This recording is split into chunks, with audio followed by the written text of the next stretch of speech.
La grève au RTC touche particulièrement les plus démunis, mais aujourd'hui, il y a une vingtaine de syndiqués des employés de l'entretien du RTC qui prêtent main forte à la distribution alimentaire de la bouchée généreuse.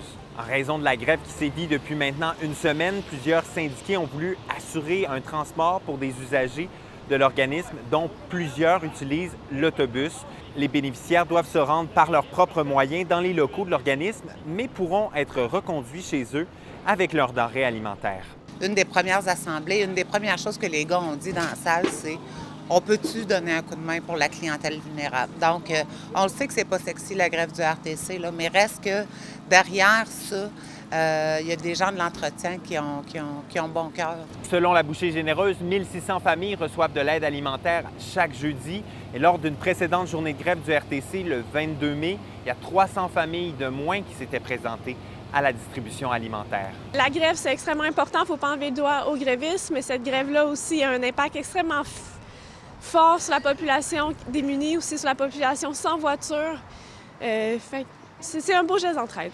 Le syndicat rappelle qu'une entente avec la direction du RTC pour offrir un service minimum pendant la grève n'a pas été envisagée, notamment pour maintenir un rapport de force dans les négociations.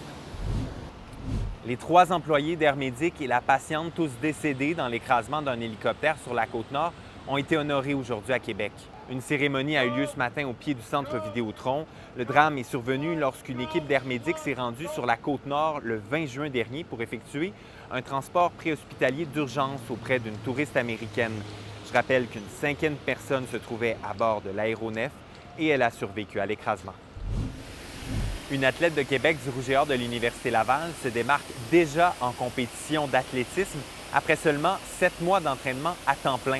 Mia La Rochelle, 20 ans, a terminé 3e au pays aux 3000 mètres intérieurs cet hiver et elle vient de remporter le championnat québécois du 5 km sur route lors de la classique de la Clinique du coureur. Elle fait de l'athlétisme à temps plein avec le Rouge et Or depuis le mois de janvier seulement, mais il faut dire qu'elle était déjà sportive. Elle s'est fait remarquer lorsqu'elle jouait au soccer.